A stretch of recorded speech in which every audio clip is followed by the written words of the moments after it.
Hi everyone and welcome back to the Art Palette. In today's video I'm going to show you how I painted these clouds with cheap brushes from a hardware store.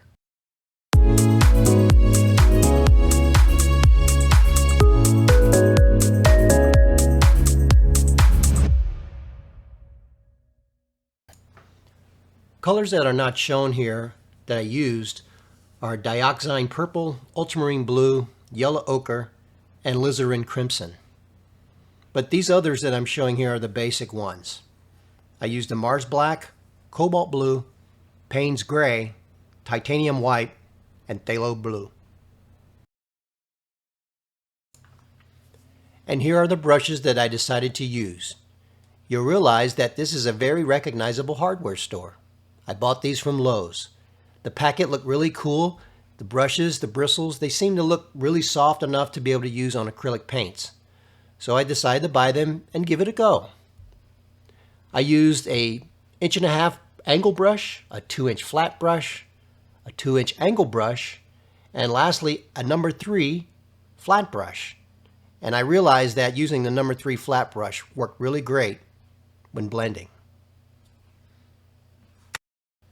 But before we paint on a canvas, it's important that the canvas is well prepped and ready for the paint. Now as you can see here, I didn't use one of the Lowe's brushes. I used a much better brush that's soft and able to apply the gesso.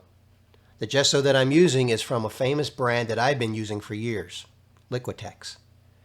They offer great gessos, and I think for any application as far as acrylics or oil painting, Liquitex gesso is the way to go.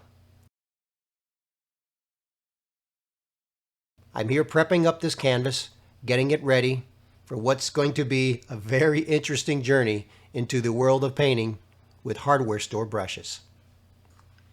It's important to have your first layer on your canvas well prepped with the gesso. You have to look out for artifacts, you have to look out for bristles that may have come loose from the brushes, and you also have to worry about, sometimes you'll see these little boogers, things like that. Got to get rid of those, so that when you started your underpainting, you don't have all those issues that are showing up. So this is what I'm doing here, getting the first layer onto the canvas. And since we don't want to sit around and watch gesso dry, I decided to speed this exercise up. Afterwards this is finished and dried, I would then go on and apply the second coat. And then subsequently, then there's the third coat. I'd like to also mention that in order to get that really cool, great, smooth surface, I often thin the gesso layer by layer with a little bit of water. Makes it nice and smooth for the painting. And depending on what the content is that you're painting, sometimes it's smoother is better. All done. Time to clean up, put the gesso away, and let's start with that first layer of color. Not a lot of work here, but I use a straight edge to get rid of all the old paint from some of the exercises prior to. And as you can see here, it wipes pretty clean, takes just a little bit of work, and then you're off to the races. And if you're questioning, well, what is that you're using? Well, it's simple. I use a piece of glass, and it's painted on the back, a little bit of gray, and it gives us a neutral background for all the colors. So here's the first application. Colors are ready to go. Add my little bit of water, starting out with a little bit of cobalt blue and some of the purple, and we're off to the races. As I provided for everyone in the earlier part of this video, I'm going to speed up pretty much the entire process of this exercise, and as we get closer to the end, it'll slow back down and with some closing notes or thoughts on this exercise and my opinion about using Lowe's brushes in general for artwork, at least. I think that the content that comes from Lowe's to paint your house, those tools and those brushes and all those accessories are certainly perfect for painting your house. But wait till the end and I'll give you my assessment on painting with these sort of brushes on canvas. So sped up so that you don't have to bore yourself watching the entire thing in real time. I'll see you towards the end of the video.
At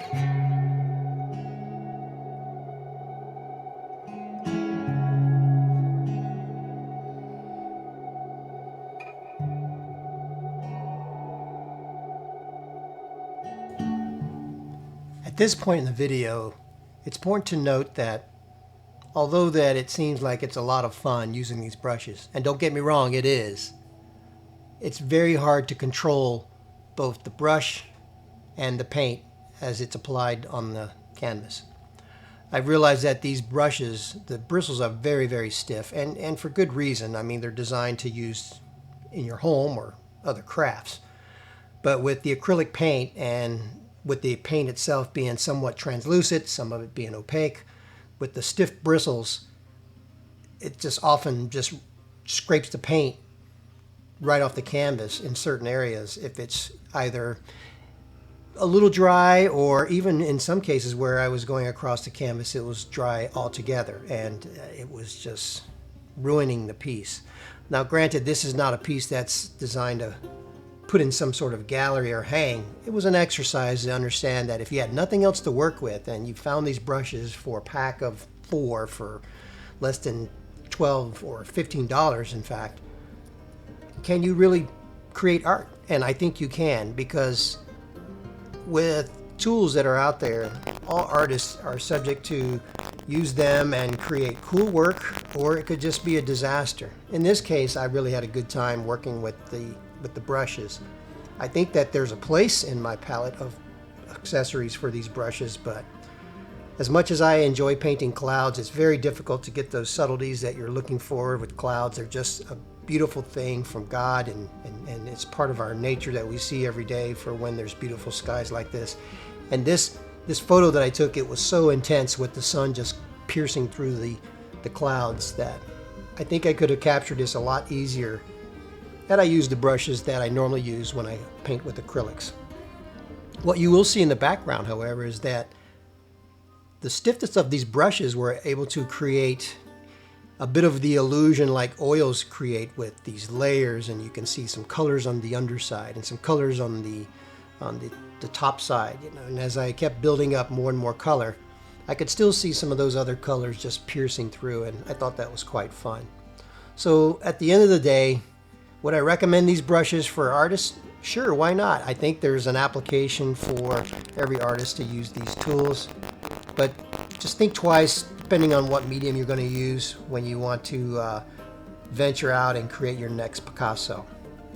This video is going to speed back up to the end to where you'll see my autograph on this piece of work for what it's worth, and it will just close out pretty much the way you saw it start. It's going to be a piece that it will be long remembered, and it'll be somewhere sitting around in my studio. If you're interested in having or acquiring a piece like this, or this piece in general, just let me know. I'm sure to let it go for a very fair price.